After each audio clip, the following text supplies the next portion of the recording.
Let the games begin. This July, the Olympics will return to the French capital, Paris, for a third time.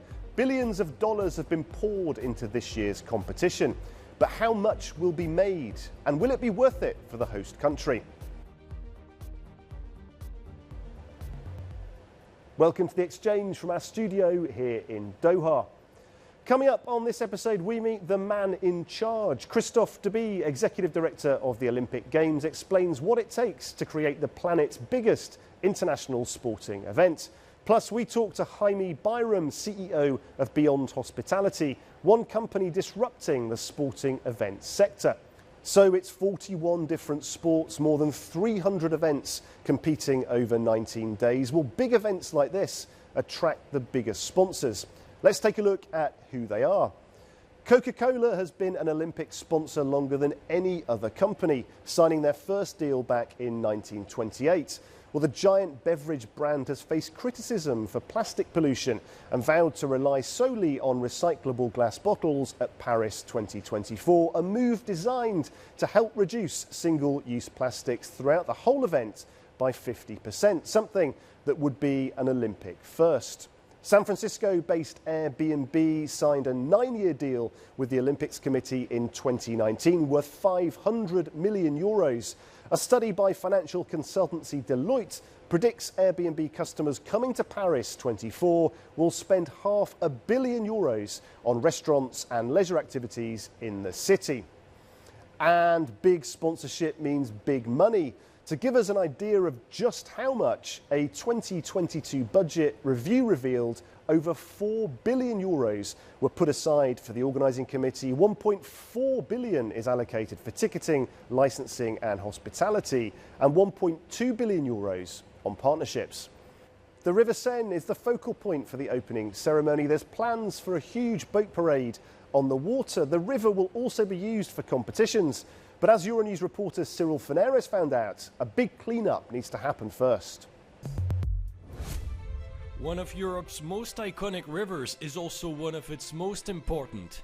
Winding its way through from Burgundy to the English Channel, the Seine has brought trade and transportation to Paris for centuries. And it remains that same critical lifeline to millions today. Over 50% of all water used in Paris still comes from the Seine. As the world prepares for the Paris Olympics, a major effort is underway to get this great river ready on time. 1.4 billion euros has been invested to decontaminate the river. A giant rainwater storage basin is being built behind the Gare d'Austerlitz to reduce the amount of water discharged from the sewers into the Seine during rainy periods. Alors là, ce qu'on voit, c'est le cylindre de stockage, c'est-à-dire les 50 mètres de diamètre, les 30 mètres de profondeur. La capacité totale de cet ouvrage, c'est 50 000 mètres cubes d'évitement au milieu naturel. We asked the deputy mayor of the city of Paris what this work meant for Parisians. This river, which was polluted during many decades and which had not been considered actually like a natural environment, but rather like a facility for human life, is now considered as it should be, so fragile and natural environment. We are getting back to that and opening a new page where Parisians will be able to enjoy their river as they were able to do it 1 century ago. The city of Paris guarantees that the Seine will be open to all bathers by 2025 and that this great cleanup will be one of the main legacies of the Paris Olympics. Back to you, Guy. Well, I asked Christophe Deby, Executive Director of the Olympics and Paralympics, about the logistics of such a vast event and what attracts people to the Games. It's more than 500,000 people a day that you process through the various venues. And then you can imagine what it takes in terms of transportation. You're adding on any city, for that matter, Paris, you're adding about 600 to 700,000 people a day in the transport system. And then you have the security challenge. All of the venues have to be fully secured. So it takes 35 to 40,000 people every day. You have telecommunication. Well, it's the size of Paris overlaid for every single day of competition. So it's exposed, it's complicated, it's sophisticated, but it is the world as one. And what we stand for at the time of the Games is peace, respect, friendship, and this matters. And these values are exposed to the rest of the world.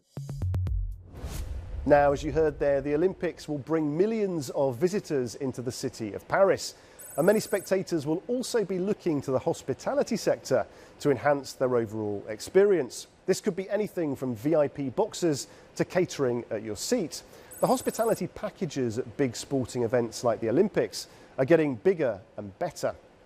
Jaime Byram is the CEO of Beyond Hospitality, an executive with almost 4 decades of experience in the industry.